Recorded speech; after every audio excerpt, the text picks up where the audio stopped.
Blair, tell us about your childhood then, growing up in Hawke's Bay.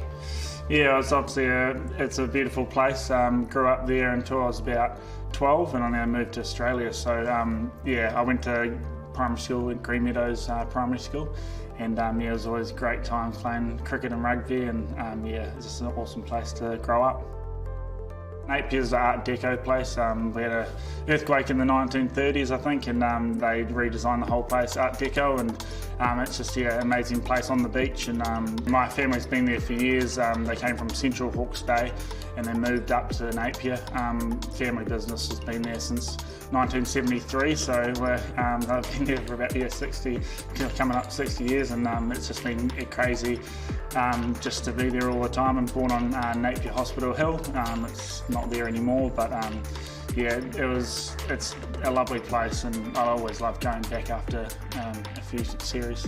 Great. So it's obviously got a very strong emotional attachment to you. Yeah, I love the place, and we'll live there for the rest of my life. Our family's there, my wife's family, and yeah, we've just got a real nice environment there with cricketers, and now a cafe in Hawke's Bay as well. So yeah, definitely not moving anytime soon. That's brilliant. So look, let's just press rewind then back to those events in the middle of February. Was there any anticipation or expectation of what was going to unfold? Yeah, so before I went away with the Black Caps, I think I'd been named in the Test team, and we were going up to the Mount probably at least 5 days early. We knew the cyclone was coming through New Zealand, and it was probably going to hit Northland pretty hard, and then Gisborne, and then us.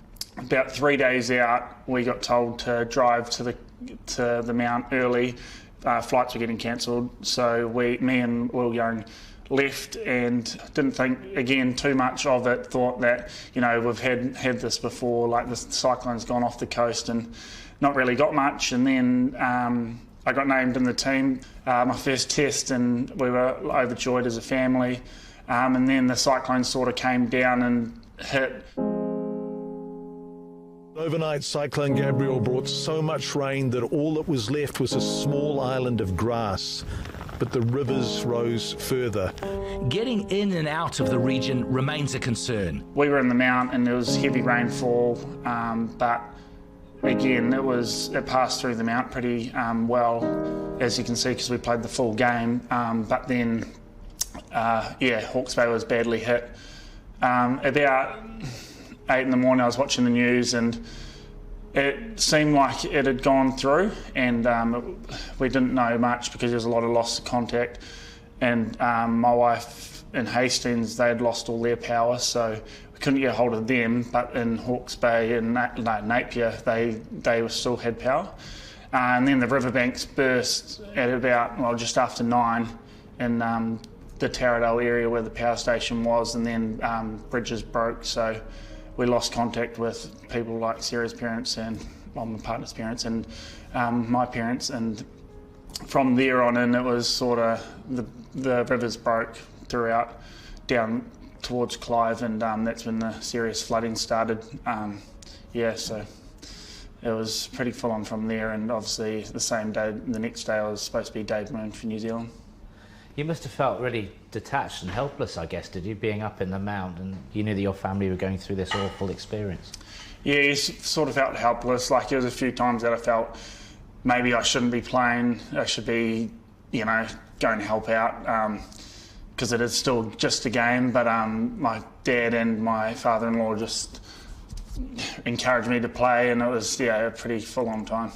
Tell us about that moment then when Gary Stead told you were going to play Test cricket for New Zealand. That's an incredible moment. But to have all of this going on in the background, just tell us about that little timeline there where you learned that you were going to play. Yeah, I think you dream about it as a kid, and I'd played white ball cricket for New Zealand, and it is the pinnacle to play red ball Test match cricket for New Zealand, and for me it was always a dream, and I just had this sort of imagination of how it was going to happen, and it was going to be a great moment. But then, yeah, the floods happened, and it was sort of dulled down, and I didn't want to make a big deal out of it because it was like there was so much else going on in New Zealand. But then to look back now, and my family have been massive supporters of me, it's been an amazing experience. Was there a moment where you thought, I've just got to get back to Napier, it's family first, and maybe I can just park this test match? What was the situation with you there? Yeah, it definitely did come through my mind. I definitely talked to my family about it, but they were just encouraging the whole time about just making sure that, you know, I'm making a bright light for Hawke's Bay and the whole New Zealand when it's just in such a bad place. So for me, I talked to them, and we sort of said it would be best if I play. So luckily I got back with Will Young. It took us 7 hours, I think, or maybe more, to get back and round fielding and back up to Hawke's Bay after the game. But it was awesome to go help out and help the family. Just talk us through the emotions there, walking onto the field, play Test cricket for New Zealand. Yeah. Well, firstly, I didn't know if my family were going to make it, so my wife got out of Hawke's Bay just in time. There was a lot of bridges that obviously broke, so she got out, got there at the start of play, and it was just a special experience, singing the anthems, and it was quite emotional. And then to be bowling, it was nice to go straight out there and start doing it. As I started to bowl, my dad turned up as well, and it was just perfect timing. And as I took my first wicket, he was there, so it was pretty special day, and I'll never forget it. And you felt a sense of pride for the Hawke's Bay area then when you were achieving things on the field. You were thinking of them, and hopefully they were also, you know, seeing one of their sons, you know, delivering on the national stage. Yeah, I don't think half my friends even knew I was playing at the time because there was no power. So, it was awesome when they did see that I was playing and representing them well, hopefully. And we obviously didn't come up with a win that game, but then to draw a series in the Basin was a pretty special game. So talk us through the devastation Hawke's Bay, firstly as a family perspective, and then the wider Hawke's Bay region. Just talk us through what happened. Yeah, so my parents weren't at home when the flood happened. They were down south, so I think my stepsister was at home at the time, and she got evacuated from the street. They said the river's burst and the water's coming, so they all went and left down to the end of the road. And then by a few hours, it was already about 1.5 metres high, just in the road. So they had to boat in and out just to get cats and dogs and make sure that the stock was all right. So they were doing that, and then the rest of the family in Hawke's Bay were not unaffected, but they were a lot better off than them, and it was pretty crazy.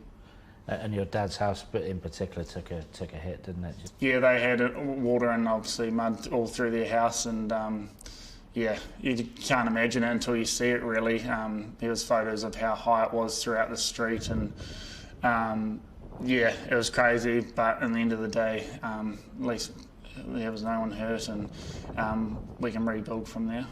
There was an amazing sense of community that came through, wasn't it? You witnessed it yourself when you went back to Hawke's Bay. Just tell us about how everyone just came together as a community just to try and overcome what was happening. Yeah, so my Central District cricket mates, they were looking around. There was a lot of guys going through areas like Pakavai and near my dad's house, Miani Awatoto, just trying to help people, obviously, because not everyone was affected. And they asked if we needed help, so they came over 2 days and helped out. We just cleared the house out and cleared what we could. And then the next day they came along and we sort of helped out neighbours and made sure that everyone was right on the street, because everyone along the street just needed to get everything out of their house and on the roadside for collection. When you went back with Will Young, when you first encountered the scenes, what did you see and what were your emotions? Oh, yeah, you sort of got told, and then you saw photos of how bad it was, but then to see where you grew up and how much it had been affected by just a weather event, it was pretty sad, and it was pretty tough to take. And then also in 2 days' time to go away and go to Wellington and be back playing cricket, it's sort of made you feel a little bit guilty, because you know, these people have lost their livelihoods and we're just going away and playing a game. So it was tough at the time, but hopefully, you know, the more exposure they get, the more help they get, and hopefully we can get through it as fast as possible. How long do you think the physical and mental scars will exist in Hawke's Bay after what's happened? Yeah, a long while. I've heard about families selling their properties, not wanting to live in Hawke's Bay, people hearing rain on their roofs, the kids and not wanting to live at their house anymore due to what had happened. So it's obviously affected young and old, and it's pretty scary to be honest. And yeah, hopefully, Hawke's Bay can get through that sort of trauma and move forward as a community. Has it enhanced your love for the area, if you like, just seeing how everyone responded and just how it's overcoming these horrendous scenes? Yeah, it's just it was a bond that you just saw by even the guys on my dad's street. I got everyone's talked about the story, but I got a loader stuck at the neighbour's house trying to help them out with the couch, and then the other neighbour came over with the tractor, and then we had another truck there, and like stuff like that just really gave you that bond to the area, and it just made the love for it even stronger, and the willingness to help has just been awesome.